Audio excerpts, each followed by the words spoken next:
अस्सलाम वालेकुम जी, मैं हूं आपका मेज़बान सईद यासिर शाह। पाकिस्तान के अंदर 23वीं एससीओ समिट हो रही है।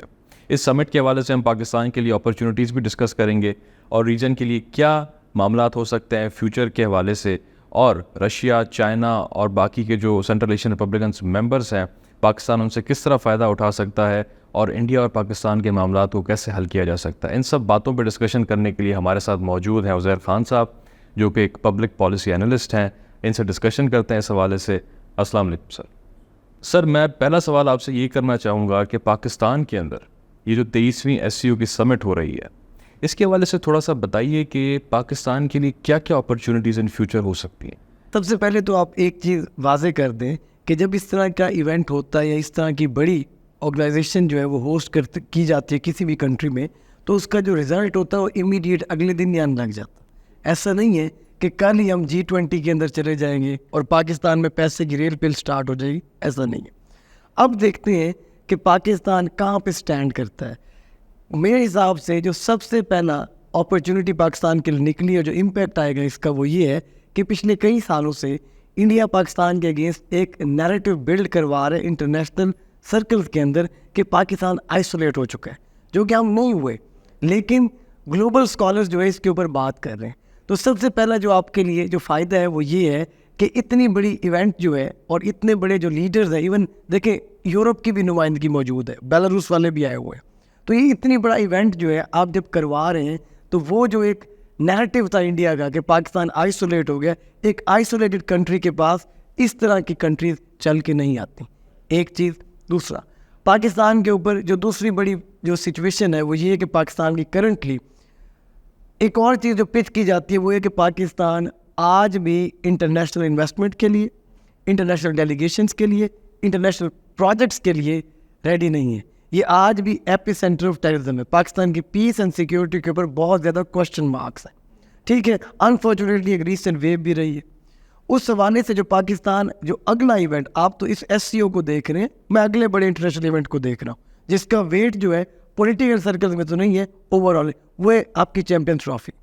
इसका अगला जो इम्पैक्ट है वो ये कि आप ये समझें अब 80% कंफर्म है कि पाकिस्तान चैंपियंस ट्रॉफी होस्ट करेगा, क्योंकि इंडिया जब पाकिस्तान के अगेंस्ट ये बात उठाएगा कि पाकिस्तान की जो सिचुएशन है वो इतनी स्टेबल नहीं है, तो आप फिर ये चीज़ सामने लेके आएंगे कि अगर हम इतने बड़े लीडर्स को होस्ट कर सकते हैं तो क्यों हम वो चीज़ें होस्ट नहीं कर सकते। और साइमल्टेनियसली क्रिकेट ऑलरेडी हो रही है।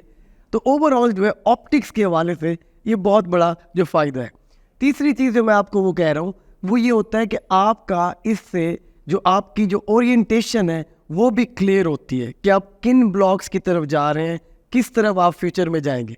पाकिस्तान का एक और जो बहुत बड़ा मसला है कि हमारी ओवर डिपेंडेंस जो है वेस्टर्न ब्लॉक के ऊपर जो है वो काफ़ी ज़्यादा है। और हाल ही में हमने देखा है कि अगर हमने नए चैप्टर्स खोलने की कोशिश की है, रशिया हो या इस तरह के, तो हमारे ऊपर बहुत ज़्यादा प्रेशर बिल्ड किया गया है। मजबूरी हमारी ये है कि हम इंडिपेंडेंट चलना चाहते हैं लेकिन वेस्ट के ऊपर डिपेंडेंस बहुत ज़्यादा है। तो ऐसे हालात के अंदर पाकिस्तान को एक ईस्टर्न ब्लॉक की जो नया इमर्जिंग ब्लॉक है उसकी सपोर्ट भी हाजिर है। यहाँ पे जो ये सवाल किया जाता है कि पाकिस्तान एक ब्लॉक चुन ले जो आज़ाद, इस पर हम मज़ीद भी बात करेंगे, जो आज़ाद और स्टेबल कंट्रीज़ होती हैं वो कभी भी अपने सारे के सारे एग्स एक बास्केट के अंदर थ्रो नहीं करती। पाकिस्तान ने इस चीज़ से सीखा भी है, इंडिया इसकी सबसे अच्छी एग्जांपल है। तो उस हवाले से पाकिस्तान के पास अब नई अपॉर्चुनिटीज़ होती जा रही हैं इंटरनेशनल कम्युनिटी में, और जो हम वेट लैग करते हैं इंटरनेशनल कम्युनिटी में वो हमें जो है उसका बहुत ज़्यादा जो है अब एडवांटेज है कि हमें नया वेट बैक करेगा इंटरनेशनल कम्युनिटी में। अच्छा सर, मुझे एक क्वेश्चन आया है इस हवाले से, क्योंकि करना कुछ और था लेकिन आपकी इन बातों को मद्देनज़र रखते हुए मैं सवाल ये करना चाहूँगा आपसे कि देखिए सर, पाकिस्तान का एक नया ब्लॉक जिस तरह आपने जिक्र किया, ईस्टर्न एक ब्लॉक बन रहा है, स्ट्रॉन्ग भी हो रहा है। अच्छा, एससीओ के अंदर ईरान की शमूलियत भी है, ठीक है सर, और वो कंट्रीज़ जो कि एंटी अमेरिका हैं वो भी इसके अंदर शामिल है, खुसूसी तौर पे रशिया और चाइना। अच्छा, इंडिया की शमूलियत भी है चूँकि वो प्रो अमेरिका है। ये एक मिक्स सा सिस्टम है। अब आपने ब्रिक्स के अंदर भी देखा कि पाकिस्तान वहाँ पे जाइंग टू जॉइन द ब्रिक्स। उसके हवाले से अगर आप इस पे कमेंट करें कि क्या अमेरिका की तरफ से, क्योंकि सर हमारी सबसे ज़्यादा एक्सपोर्ट डेस्टिनेशन जितना मुझे याद पड़ता है अमेरिका है, उस हवाले से कोई रिपरकशंस तो नहीं हो सकते पाकिस्तान के लिए, क्योंकि पाकिस्तान देखिए आपने कहा एक आज़ाद मुल्क है, आज़ाद फॉरेन पॉलिसी की तरफ जाना चाहता है, बट वो एक बाउंड है, एक जो है ना सिनेरियो के साथ अमेरिका के हवाले से। तो क्या इस हवाले से कोई रिपरकशंस पाकिस्तान को तो फेस नहीं करने पड़ेंगे? देखिए रिपरकशन तो आती हैं, ठीक है ना। जब भी कोई ब्लॉक इमर्ज करेगा, इवन कोई कंट्री भी अगर ज़्यादा ग्रो करता है, तो जो already establish country like America होता है वो उससे परेशान तो होते हैं, वो फिर थूसीडाइट्स की तरफ हम जाएं अगर ज़्यादा ग्रो कर जाए, ठीक है ना। चौधरी जो बना बैठा होता है वो कोई एक आम आदमी को भी थोड़ा सा ज़्यादा बोलता भी देखे तो चौधरी उसको सप्रेस करने लग जाता है। इसी तरह स्टेट्स भी चलती हैं। अब आ जाती है इंडिविजुअल कंट्री नहीं, ओवरऑल ब्लॉक की। और अगर SCO या इस तरह का कोई भी ब्लॉक ग्रो करने लगता है तो सबसे पहले US उन ब्लॉक्स के अंदर देखता है कि जो हमारे समझ लें पे चेक के ऊपर हैं, ठीक है, क्या उनकी शमूलियत भी उसके अंदर है। तो सबसे पहले पूरा ब्लॉक तो ख़त्म नहीं कर सकते, वो क्या करेंगे, उनकी टांगें खींचना शुरू करें। तो रिपरकशन तो हमें आती है, नो डाउट। उसकी सबसे बड़ी एग्जांपल CPEC है। CPEC की जब बात है तो कभी कहते हैं मुआहदे दिखाएं, कभी IMF के जो डेलीगेशन आते हैं उनमें डायरेक्टली रिपोर्ट तो नहीं होता, लेकिन कहीं ना कहीं साइड्स के ऊपर आपको इन्फ्लुएंस किया जाता रहा है कि वो हम उस चीज़ को देखना चाहते हैं, या कहीं ना कहीं प्रेशराइज किया जाता है, ठीक है। अब अगर CPEC जैसे एक प्रोजेक्ट के ऊपर इन्होंने इतना ज़्यादा रोड़े अटकाए हैं और आपको उसकी हीट फेस करनी पड़ी है, तो फिर अगर आप पूरा ईस्टर्न ब्लॉक की तरफ जाते हैं तो फिर उसकी आपको हीट फेस करनी पड़ेगी। अब इसका हल क्या है, ठीक है। इसका हल जो है, मैं हमेशा एक बात करता हूँ, हमारे पास सबसे अच्छा मॉडल मौजूद है इंडिया का। आप ये देखें कि इंडिया जो है उसकी जो फॉरेन पॉलिसी है वो एक कंपार्टमेंटलाइजेशन के ऊपर, एंगेजमेंट के ऊपर, एक तरफ रशिया से एंगेज करता है, एक तरफ US से। पाकिस्तान रशिया के विजिट वाली बात करें तो हमें कितना कुछ फेस करना पड़ा कि बाइडन साहब आज भी हमसे एंगेज नहीं करते। साथ ही इंडिया ने अगर कहा कि नहीं हम रशिया से ट्रेड करेंगे, तो उनके ऐवान के अंदर, कांग्रेस के अंदर बिल पास किया गया और इजाज़त दी गई। क्यों? उसकी वजह ये है कि इंडिया ये डिसीजन जब लेता है तो उसको रिपरकशन कम फेस करनी पड़ती है, हालांकि उसको ज़्यादा करनी पड़े क्योंकि ज़्यादा क्लोज है इंडिया के। पाकिस्तान तो इतना क्लोज भी नहीं है। उसकी वजह ये है कि India has a lot to offer to US afford नहीं कर सकता कि इंडिया को दबाए। क्यों? उनकी मार्केट, उनकी स्टेबल इकॉनमी, फिर वो इस रीजन में US का गो गेटर भी है। अगर आप अपनी इकॉनमी को इम्प्रूव करें, वेस्ट के ऊपर डिपेंडेंस कम करें, तो फिर आप इस तरह के डिसीजंस के अंदर ज़्यादा आज़ाद होते जाएंगे और रिपरकशन आपको कम फेस करनी पड़ेगी। अच्छा सर, आप ये भी इस पर भी थोड़ा कमेंट करें कि जिस तरह ये जयशंकर इंडियन फॉरेन मिनिस्टर जो आए हैं, अच्छा सबसे पहले तो ये बताइएगा कि ये है head of the government conference. इस पे ये बताइएगा कि जब head of the government conference है तो नंबर 1 उसमें फॉरेन मिनिस्टर का क्या काम है, ये थोड़ा एक्सप्लेनर एज फॉर स्टूडेंट्स कि वो कैसे जो है उसने इसको ज्वाइन किया है। उसके अलावा इस पे भी साथ ही साथ कमेंट करें कि इसके हवाले से क्या इंडिया पाकिस्तान के जो टाइज़ हैं, क्योंकि लास्ट ईयर बिलावल भी गए थे, इस साल जयशंकर आए हैं, इनके टाइज़ में कोई लास्ट ईयर से अब तक बेहतरी नज़र नहीं आई। क्या अब इंडियन FM के बाद आने के, पाकिस्तान इस ज्वाइन करने के बाद, क्या इनके पाकिस्तान इंडिया के टाइज़ में कोई बेहतरी आने का इम्कान है? अच्छा, इसके ऊपर आपके 2 सवाल हैं। सबसे पहले आप ये कह रहे हैं कि हेड ऑफ गवर्नमेंट कॉन्फ्रेंस और उस पर जयशंकर साहब क्यों आए। सबसे पहली बात तो ये बहुत खुश आइंदा कि जयशंकर साहब आए हैं। देखिए, पहली प्रायोरिटी होती है कि आप जो इस तरह के जितने भी फोरम थे ना, GCC भी है, उसकी भी मिनिस्टीरियल अलग होती है, हेड ऑफ स्टेट्स अलग होती हैं, इसके भी वैसे हुए हैं। बट होता ये है कि जब किसी ऐसी सिचुएशन के अंदर या तो आपका head of government, head of state बीमार हो, कहीं मसरूफ़ हो, कोई और सिचुएशन हो, तो उसके अंदर हम देखते हैं तो फॉरेन मिनिस्टर आता है। पाकिस्तान और इंडिया की सिचुएशन के अंदर हमने ये देखा है कि लास्ट ईयर, आप पहले खुद देख लें कि आपके PM नहीं गए थे बल्कि बिलावल भुट्टो साहब गए थे, ठीक है। अगर PM जाते हैं तो ऑप्टिक्स ये जाते हैं खुद चल के आगे, हम ये शो कराएंगे कि हम तड़प रहे हैं, हमारे ताल्लुकात ठीक हो। Same goes for Indian side. अगर वो आते हैं तो उनका फिर इंडिकेशन ये होगा कि खुद चल के आगे, इसका मतलब ये है कि ये जो है ना, they are begging for it. Unfortunately India Pakistan के सिनेरियो में ये चीज़ें क्यों आती हैं? क्योंकि हमारी जो लीडर्स हैं उनके ऊपर ऑपोजिशन का बहुत ज़्यादा प्रेशर होता है, ठीक है। ये अगर कोई और कंट्री का हेड ऑफ स्टेट होता, वो आता तो ऑपोजिशन का उस पर इतना प्रेशर और मीडिया का वो ना आया। मोदी साहब आते तो आप सोचें, इंडियन मीडिया जिस तरह का है कि मोदी खुद चल दिए और वो हमारे साथ ये कर रहे हैं, उन पे प्रेशर बिल्ड बहुत है। हमारे इसके ऊपर बड़ी खूबसूरत किताब है जियो पॉलिटिक्स ऑफ इमोशंस। मैं हमेशा ये बात करता हूँ, उसको आप पढ़ें तो आपको समझ आएगी कि पाकिस्तान और इंडिया की जो फॉरेन पॉलिसी है towards each other, it's more driven by emotions rather rationality. तो इसी वजह से, क्योंकि बिलावल साहब गए थे तो वो अब जयशंकर साहब आ गए, तो रेसिप्रोकेट किया जा रहा है कि देखें एससीओ में हम शामिल हैं, it's a multilateral forum, bilateral way में हम नहीं चलना चाह रहे। और ख़ुद पीएम चल के आते तो वे फिर ऑप्टिक्स इंडिया में ये जाते कि शायद ये कुछ और स्टार्ट करना चाहते। एक हो गया। दूसरी चीज़, आपका सवाल ये है कि इस एससीओ से इंडिया पाकिस्तान रिलेशन पे क्या इम्पेक्ट पड़ेगा, तो क्या कोई ब्रेक थ्रू हो सकता है। और आपने ये भी कहा कि पिछले साल तो कोई ब्रेक थ्रू नहीं हुआ। देखें, ये जितने भी फोरम्स होते हैं ये सारे के सारे, पहली बात तो ये है कि एससीओ कभी भी खुद बैठ के कश्मीर को, इंडिया पाकिस्तान को डिस्कस नहीं करेगा। बट ये वो ऑर्गेनाइजेशंस होती हैं, ये वो फोरम्स होते हैं जिनको आइस ब्रेकर के तौर पे यूज़ किया जा सकता है। इसकी आपको मैं सबसे अच्छी एग्जांपल देता हूँ। पाकिस्तान और इंडिया का रिलेशन जो है वो हमेशा ऐसे ही रहा है, हम इंटेंस सिचुएशन में रहते हैं, लेकिन दरमियान में कोई एक थर्ड प्लेटफॉर्म, कोई इवेंट वो आता है जो एक ब्रेक थ्रू दे जाता है।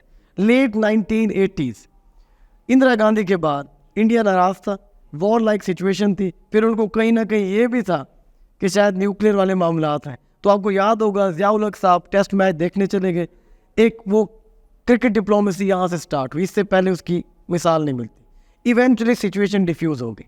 इससे भी बेहतर एग्जाम्पल 2003 खटमंडू सार्क का इजलास हो रहा था।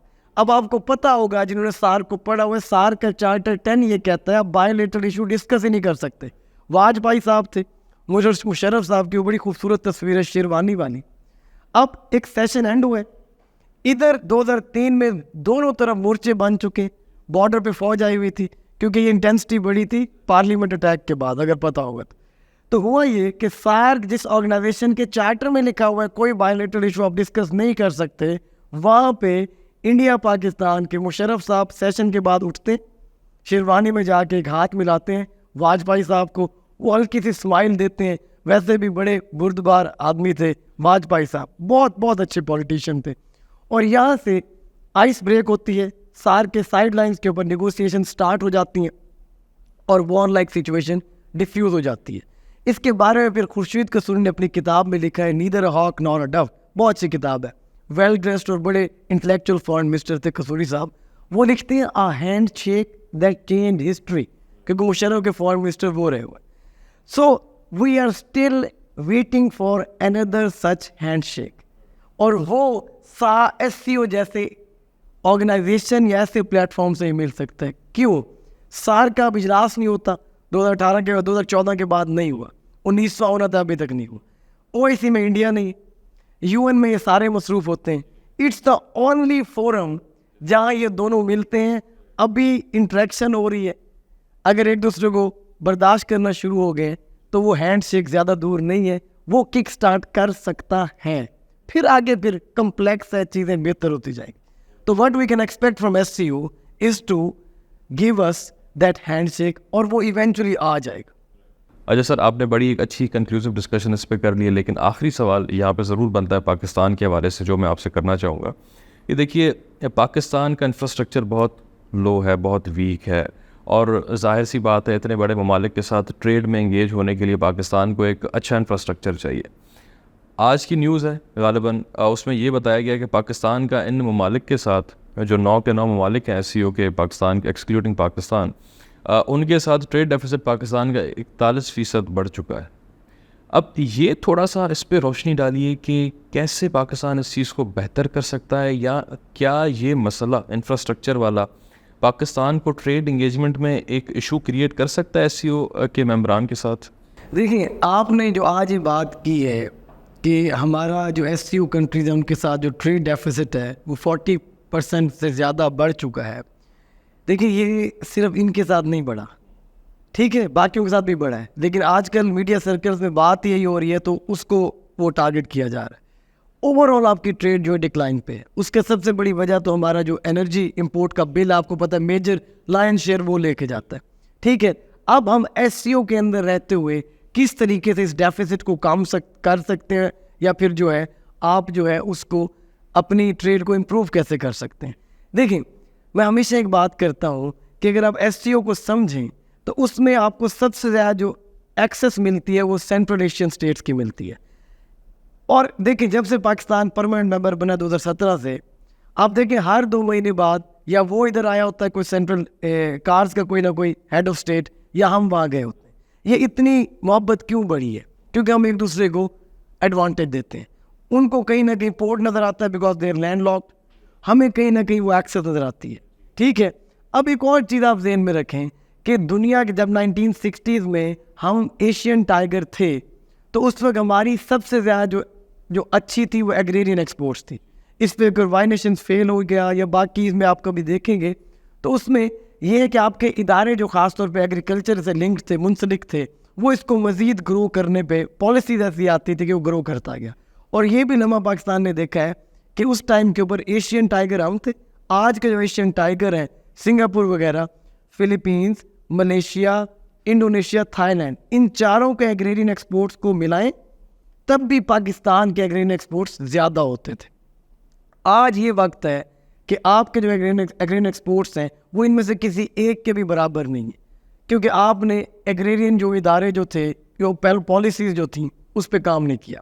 दूसरी वजह यह है कि ग्लोबल मार्केट के अंदर अब प्रॉब्लम यह है कि जब आप अपना एग्रेरियन एक्सपोर्ट भेजते हैं तो इंडिया आपको कम्पीट नहीं करने देता, क्योंकि वो उनको इनपुट कम पड़ती है, उनके फार्मर जो है उसको कॉस्ट कम आती है। तो एक एग्जांपल देता हूँ, एज्यूम कर लेते हैं आप बासमती का कट्टा लेट्स से $100 में फेंकेंगे मार्केट में, इंडिया उसी खुशबू उसी वेट के साथ 80 में फेंक देगा, इंटरनेशनल बायर उस तरफ जाएगा। लेकिन ये जो सेंट्रल एशियन स्टेट्स हैं जिनके साथ आपकी SCO में आने से मामला ठीक हुए हैं, ये बहुत बड़ी मार्केट है, इनको डायरेक्ट इंडिया की मार्केट नहीं लगती। तो अगर आप SCO के इस्तेमाल करते हुए इवन SCO मेंबर स्टेट्स को अपना एग्रेरियन प्रोडक्ट पिच करें, ख़ासतौर पे उनको जहां इंडिया को एक्सेस नहीं है, तो आप अपनी एक्सपोर्ट्स यहाँ से बेहतर करते। That is just one segment. दूसरा, SCO के साथ मिल के उन्हीं कंट्रीज़ की आप हेल्प लें, जिस तरह चाइना है, अब उन्हें आप वैल्यू एडिड एक्सपोर्ट्स की तरफ जाएँ, वैल्यू एडिड एक्सपोर्ट्स की तरफ। देखिए, फवाद चौधरी साहब जो है उनके बारे में जितनी डिस्कशन हो जाए कि वो अच्छे मिनिस्टर थे नहीं थे, जोक्स अपार्ट, ठीक है, जो मेन जो बात थी वो ये थी, उन्होंने एक दफ़ा बहुत अच्छी बात की, उन्होंने कहा था मुल्क सौदा सल्फ बेच के अब नहीं चल सकते। सौदा सल्फ क्या होता है? चावल बेच लेना, गंदम बेच लेना। मुल्क चलते हैं वैल्यू एडिड एक्सपोर्ट्स की तरफ। आप SCO स्टेट्स के साथ मिल के पहले उनसे हेल्प लें, ख़ास तौर पर चाइना, ठीक है, और दूसरा फिर वैल्यू एडिड एक्सपोर्ट्स की तरफ जाएं, जिस तरह आपका IT है, ये चीज़ें हैं। जब आप ये उनको पिच करेंगे तो आपका ऑटोमेटिकली डेफिसिट कम हो जाएगा। लेकिन हम क्या करें, इधर आप हम IT एक्सपोर्ट्स की बात करते हैं, उधर आपने ट्विटर बंद किया हुआ। आप फ्रीलांसर से पूछें तो पाकिस्तान में इनको सबसे ज़्यादा कस्टमर ट्विटर से मिलते थे, वो आपने बंद करके रखा हुआ। दूसरा, ये चलते हैं इंटरनेट पे, उधर आप कभी फायरवॉल ले आते हैं, कभी क्या ले आते हैं। तो या तो फिर ये है ना कि आप जो है वो कैदी नंबर 804 है, या उसको संभाल लें या मुल्क की इकॉनमी संभाल लें और अपने ट्रेड डेफिसिट को संभाल लें। बहुत शुक्रिया सर। नाजरीन, ये था हमारा आज का एक्सप्लेनर पाकिस्तान के SCO समिट के हवाले से। आप सबका बहुत शुक्रिया, अपना ख्याल कीजिएगा। अल्लाह हाफ़िज़।